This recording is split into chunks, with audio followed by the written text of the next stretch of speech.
beberapa hari minggu ini, minggu lalu ya, itu beberapa guru sekolah minggu ada pelatihan dan pelatihannya di lomba kemenangan, dan saya sangat diberkati dari 5 sesi itu, sangat memberkati kami. Saya sendiri terberkati. Sesi yang pertama itu tentang panggilan. Jadi yang menyampaikan Pak Mark McLendon. Kemudian bagaimana tentang panggilan Tuhan atas kita semua. Dan yang sesi kedua tentang hati Tuhan, hati Bapa tentang generasi anak.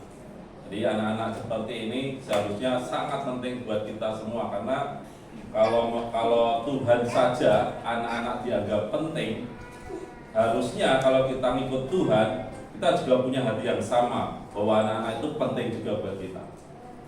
Dan kemudian yang sesi yang ketiga tentang karunia rohani. Bagus juga kalau misalnya di jemaat kita dilakukan seperti ini. Jadi saat itu kami dijelaskan tentang bahwa setiap kita umat Tuhan punya karunia. Dan karunia itu kemudian yang jadi masalah, seringkali kita tidak mengenali apa karunia yang ada dalam diri kita. Oh, karunia ini apa? Mencaci maki, gibah gitu. Bukan, itu karunia. Itu kebiasaan buruk. Nah, yang ada karunia bernubuat, ada menerima mujizat, kemudian kata-kata hikmat, kemudian banyak hal yang dipelajari saat itu. Jadi kemudian kita juga ada dikasih les, dites apa sih yang menjadi karunia kita masing-masing. Usia apa ya? Karunianya apa? Menjadi penasihat. Wah, yang dari dua suaminya. Penasihat. Nah, Esther apa ada? Esther. Jadi kemarin ada sekitar 7 orang dari gereja kita yang diutus ke untuk melakukan pelatihan.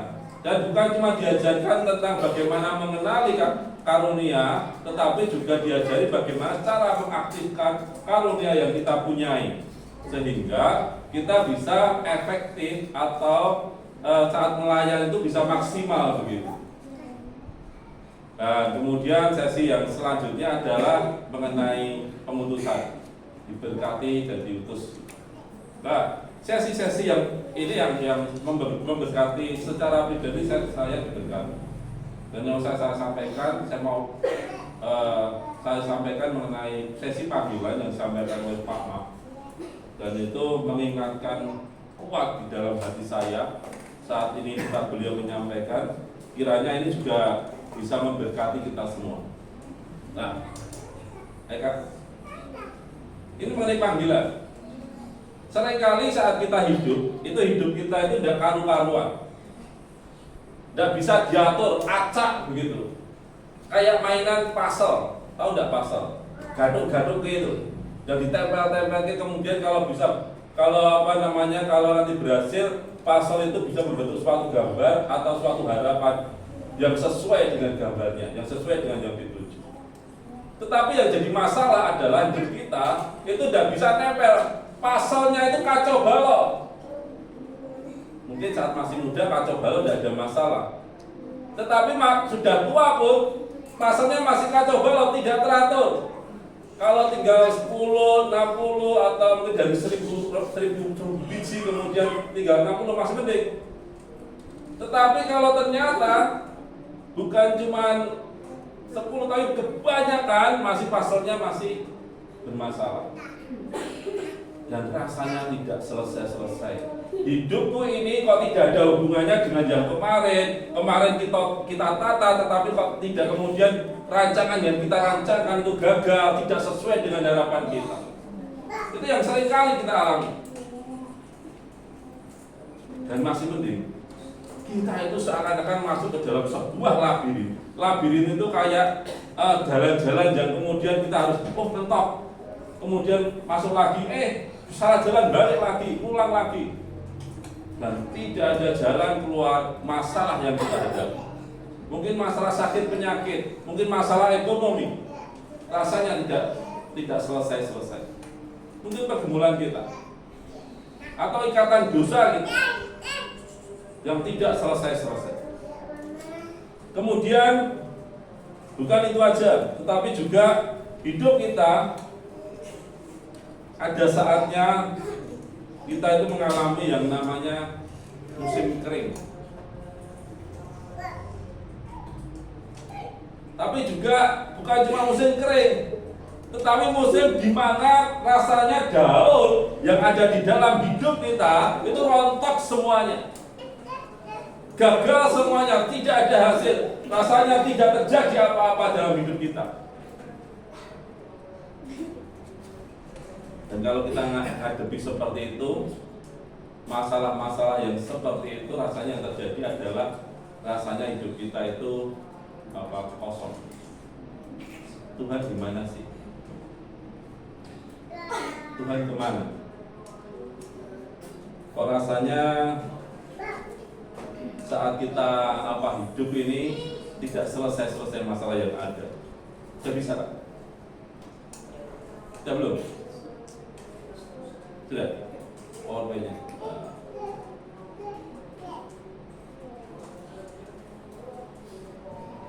Yang kedua,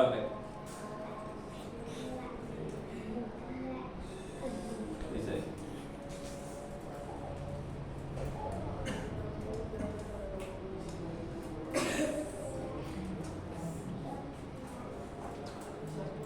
Yang belum deh.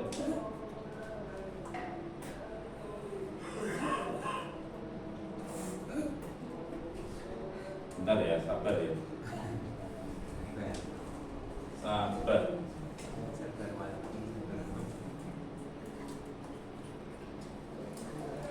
Bisa.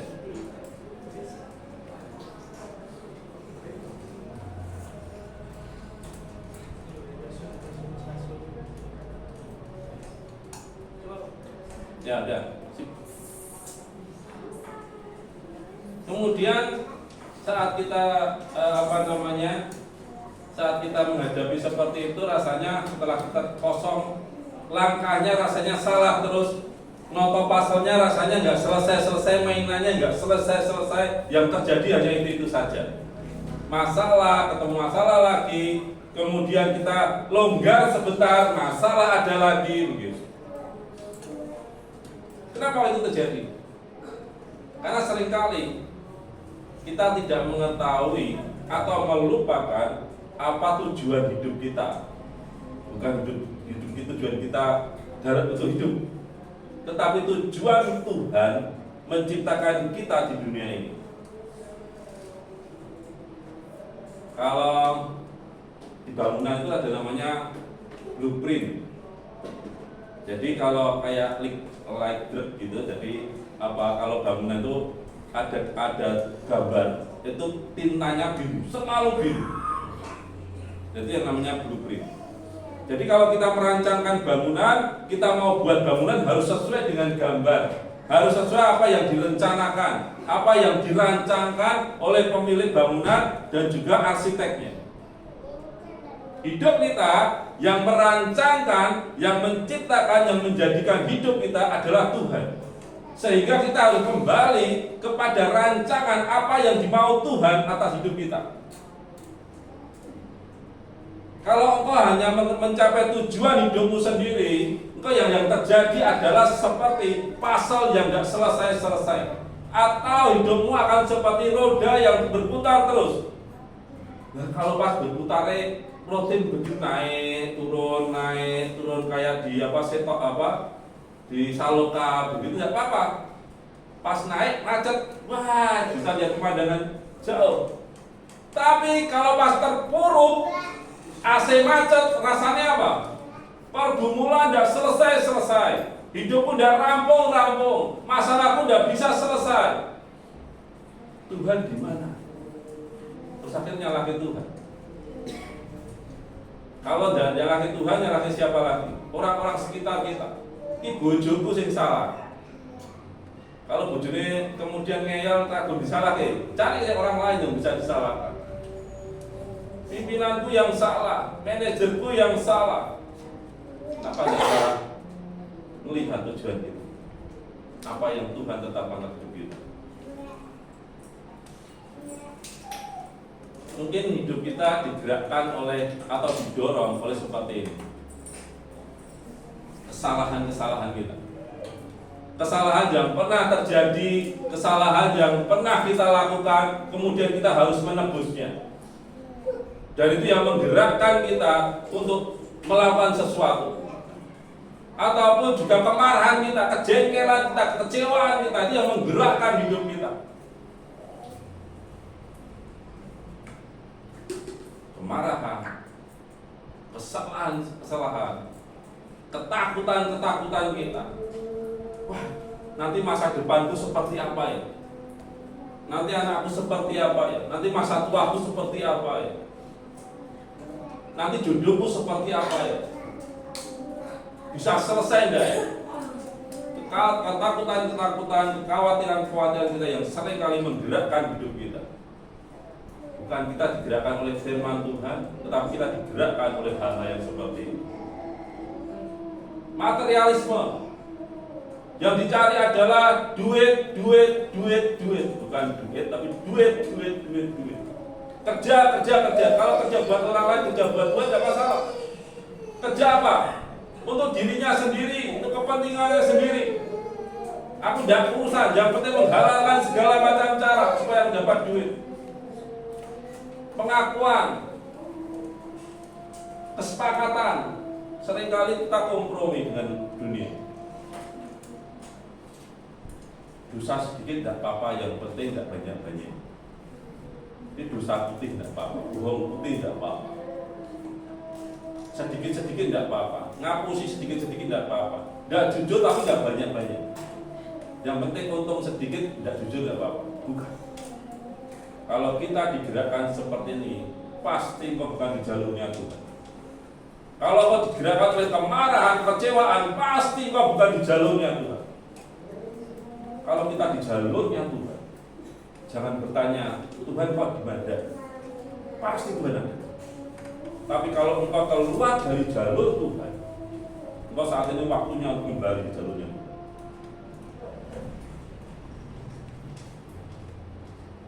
Hidupmu sekarang digerakkan oleh apa? Yang mendorong hidup. Yang saat ini engkau lakukan saat ini, apa yang menggerakkan? Kemarahan, kecewaan, kompromi, sidik rapopo, dosa sedikit tidak apa-apa, yang penting tidak terus menerus. Nanti kalau besok lagi ya segitu lagi, besok lagi sama lagi, mengulang-ulang hal seperti itu. Semua itu dimarahi Tuhan. Ini tentang Tuhan dan tentang kita. Hidup kita itu bukan tentang diri kita, tetapi tentang Tuhan. Dikatakan begini, karena di dalam Dialah telah diciptakan segala sesuatu yang ada di surga dan yang ada di bumi, yang kelihatan dan yang tidak kelihatan, baik singgasana maupun kerajaan, baik pemerintah maupun penguasa. Segala sesuatu diciptakan oleh Dia dan untuk Dia. Tuhan punya rencana atas hidup kita. Tuhan menciptakan kita bukan tanpa rencana, bukan tanpa tujuan. Seharusnya kalau blueprintnya, cetak birunya itu dari Tuhan, rancangan dari Tuhan yang kita kerjakan, seharusnya kita tidak mempermasalahkan tentang hidup kita, tentang kesulitan kita, tentang kekecewaan kita. Tapi kita akan tetap fokus pada tujuan ilahi. Dan kita ada bukan karena kecelakaan. Kita di Karanganyar ini bukan kecelakaan. Wis rene gereja mendene kene wis sing cedhak, bukan. Engkau ditempatkan di sini. Engkau dirancangkan di sini. Engkau ditetapkan di sini. Engkau menjadi keluarga di tempat ini. Itu atas rencana Tuhan. Tetapi kalau engkau merasa, aku ganti bapak ini ya, mamahku cerewet gitu. Saat dulu saat kami sebelum terjadi pemulihan, seringkali ngomel. Dedi itu loh mami, ngomel sama marah-marah sama saya, ngomelnya sama istri saya. Marahin dia mami, marahin dia. Terus mami ini jawab gini, mami untung istri saya dari sana. Iya, ganti bapak piye. Nggak mau, tapi disuruh ngomel. Ternyata sama mominya nggak mempan. Dia cari sama Mae. Mak, itu mantumu itu, Mak. Untuk bertobat. Nanti yang terjadi, seringkali kita merasa bahwa kita datang suatu tempat, kita ada sekarang, itu ya wis lumrah nih. Bukan, itu karena Tuhan punya rencana. Karena Tuhan punya rencana atas hidupmu, di mana engkau ada, di mana engkau berada saat ini. Bahkan keluargamu itu dalam rencana Tuhan, anakmu dalam rencana Tuhan, orang tuamu dalam rencana Tuhan. Sehingga tidak ada selainnya gini, orang tua aku mengecewakan aku. Dan tidak akan seperti itu lagi. Kalau engkau tahu apa yang Tuhan mau. Segala sesuatu dibuat oleh Tuhan ada tujuannya. Amsal 16 ayat 4. 1 Petrus 2:9 dikatakan begini. Tetapi kamulah bangsa yang terpilih, imamat yang rajani, bangsa yang kudus, dan umat kepunyaan Allah sendiri, supaya kamu memberitakan perbuatan-perbuatan yang besar dari Dia, yang telah memanggil kamu keluar dari kegelapan dan kepada terangnya yang ajaib. Ada satu hal yang kemudian saya baca di terjemahan yang lain begini. Di dalam bahasa sehari-hari, seperti ini. Tetapi kalian adalah bangsa yang terpilih. Kita itu umat pilihan. Rancangan Tuhan merancangkan kita ditetapkan menjadi umat pilihan, bukan umat pinggiran, bukan umat kelas 2, tetapi umat pilihan yang terpilih. Imam-imam yang melayani raja. Yang kita layani bukan orang sembarangan, tetapi raja, penguasa. Jadi tidak selayaknya kita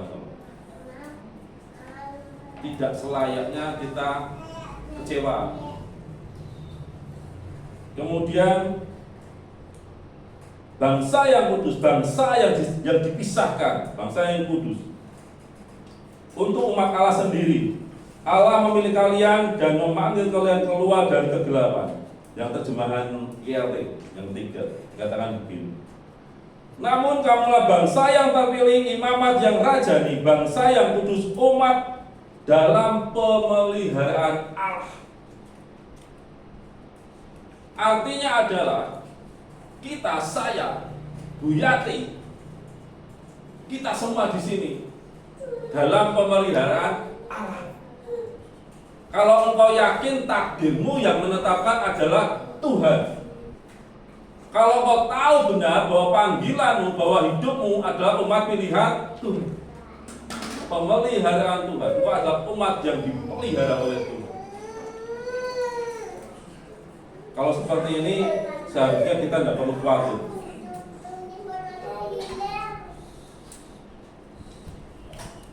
Ini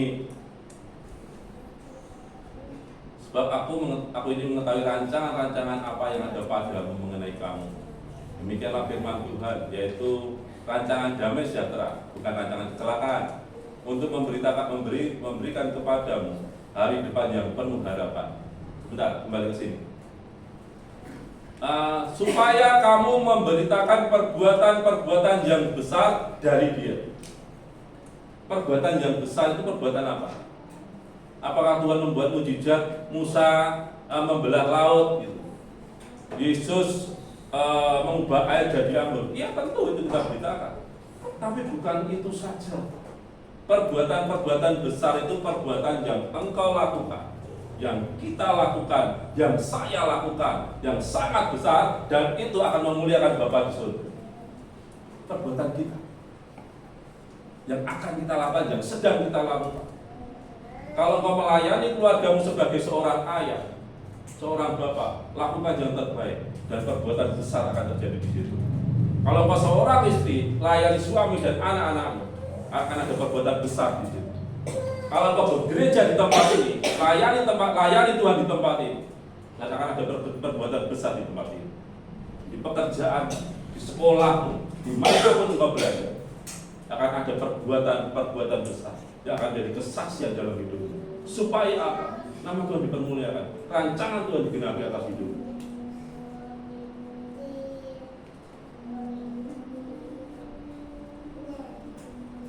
Kita diciptakan untuk menyukakan hati Allah. Kejadian 1, Kejadian 2. Diciptakan seperti itu. Nah, selain menciptakan, Tuhan ngomong sungguh amat baik. Kita bukan orang gagal. Mungkin kondisi kita seakan-akan buruk, tapi tidak pernah gagal. Mungkin kondisi kita kurang baik, tetapi tidak pernah gagal. Karena rancangan Tuhan tidak pernah gagal atas hidup kita. Amin. Kita perbuatan kita, pikiran kita supaya menyukakan hatinya Tuhan. Sikap kita, perbuatan kita supaya memuliakan nama Tuhan, menyukakan hatinya Tuhan. Itu apa? Kita diciptakan untuk itu. Gibah termasuk enggak? Menyukakan hati Tuhan enggak? Menyukakan ya? Gibah. Ngomongin orang karena menyukakan hati Tuhan enggak? Kalau enggak, jangan lawan lagi.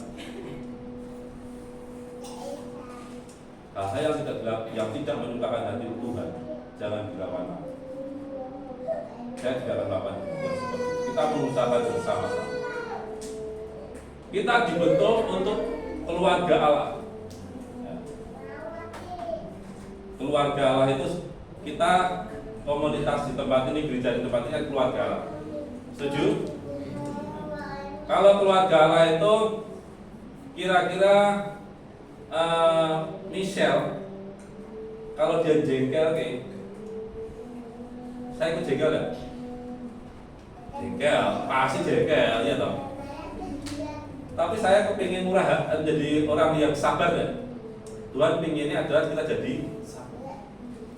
Jengkel tapi misal jengkel bukan jengkel, sangat jengkel misal. Kalau saya disalah saya sabar, sama disuruh mengampuni sesuai firman Tuhan, itu kita dibentuk di tempat ini. Tapi kalau teman-teman kita itu senang menyukakan, wah semua baik-baik saja, tidak pernah ada gesekan, nah kita sudah jadi, tidak perlu dibentuk lagi. Tapi karena ada masalah di tempat kita, ada masalah kita bersama di keluarga kita, di pekerjaan kita, di sekolah kita, di toko kita, di warung kita ada masalah, itu artinya kita sedang dibentuk. Tidak. Kalau saya di keluarga, istri saya itu jengkel gitu, kira-kira saya ngomel ya? Ya berian, ngomel ya? Saya sabar? Oh enggak, ya ngomel gitu. Kadang saya tahan. Kadang nahannya setengah hati. Tapi kadang-kadang, oh sikat sekalian, puas gitu. Itu kalau saya tidak mau dibentuk. Saya berubah. Mungkin istri saya bisa melihat perubahan saya saat menghadapi dia. Boleh tanya sama istri saya. Saya berubah, saya berubah. Karena saya pengen apa? Aku pengen dibentuk seperti maunya. Di mana? Di keluarga saya, di tempat ini, di pekerjaan saya, di pelayanan saya, menjadi apa? Keluarga Allah.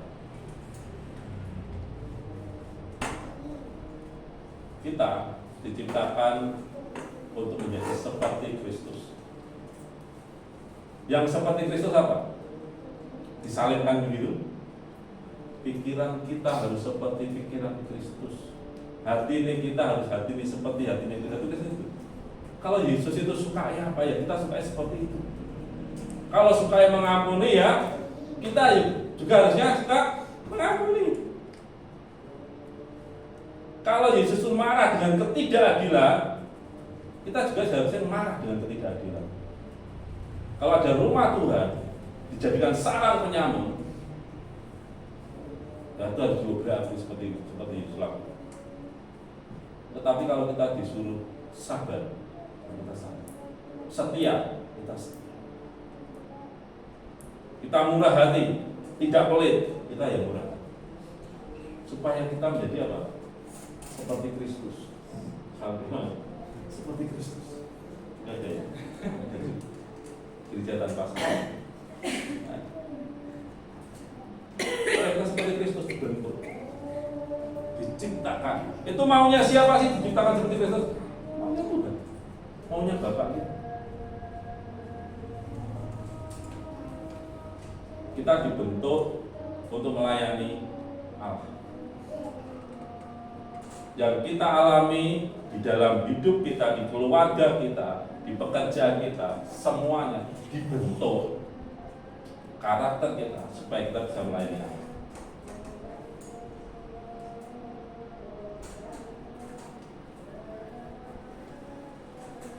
Kita diciptakan untuk sebuah misi. Tuhan menciptakan itu sebuah misi. Misi yang Tuhan berikan kepada kita adalah jadikanlah semua bangsa murid. Bangsa itu anak kita, istri kita, mengenal Kristus. Mengenal Kristus bukan jadi Kristen. Mengenal Kristus itu kita ajari dia yang belum diselamatkan, kemudian kenal Yesus, dia bertobat. Setelah itu bersama-sama diajari bertumbuh menjadi serupa dengan Kristus.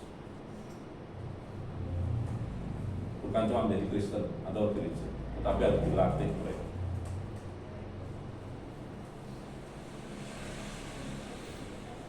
Gimana sih ladang misinya? Di tempat pekerjaan kita, di sekolah kita, di keluarga kita, saat kita bersosmed, gereja kita.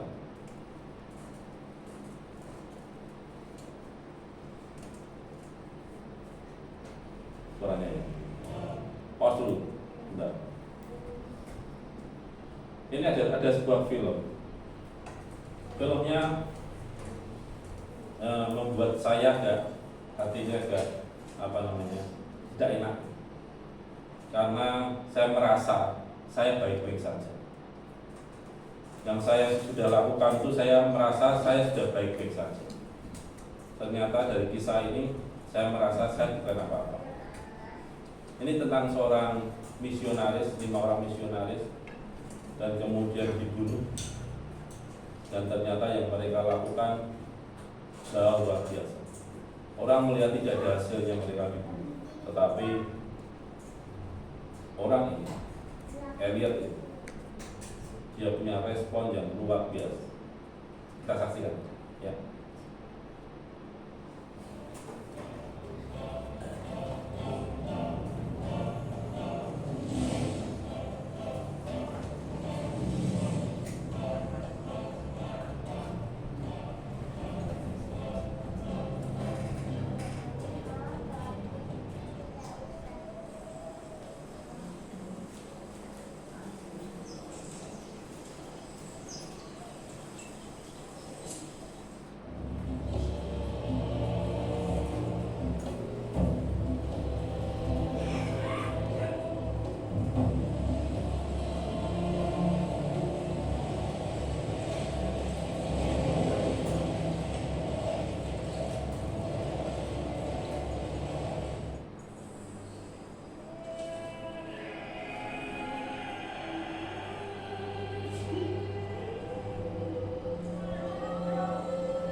Jim Elliot ini tahu siapa benar,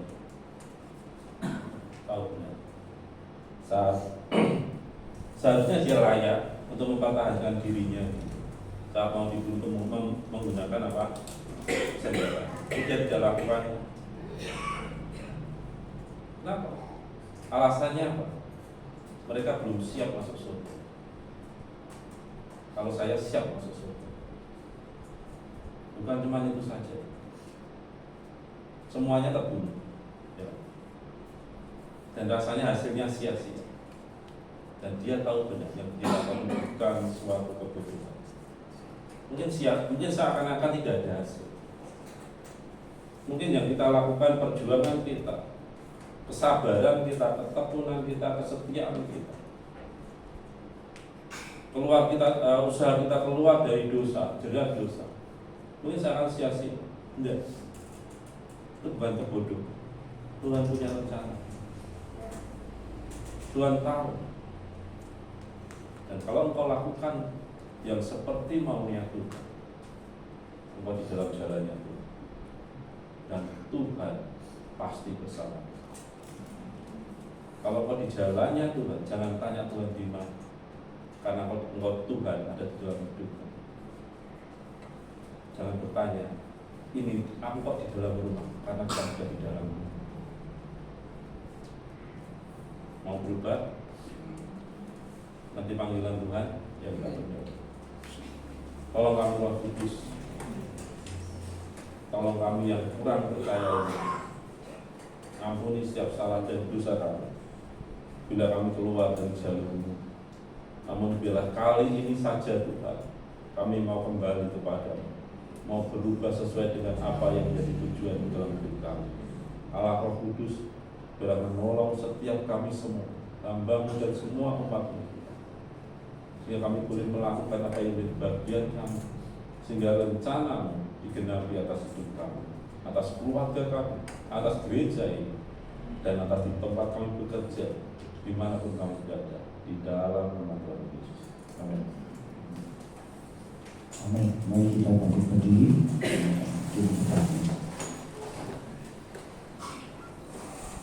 Kami percaya sore hari ini Kau berkata-kata buat setiap kami, dan kami berdoa supaya Kau berikan kepada kami hati yang benar-benar menerima akan kebenaran, percaya, dan kami melakukan, kami merindukan benar-benar kami berjalan bersama-Mu untuk menggunakan panggilan-Mu di dalam kehidupan kami.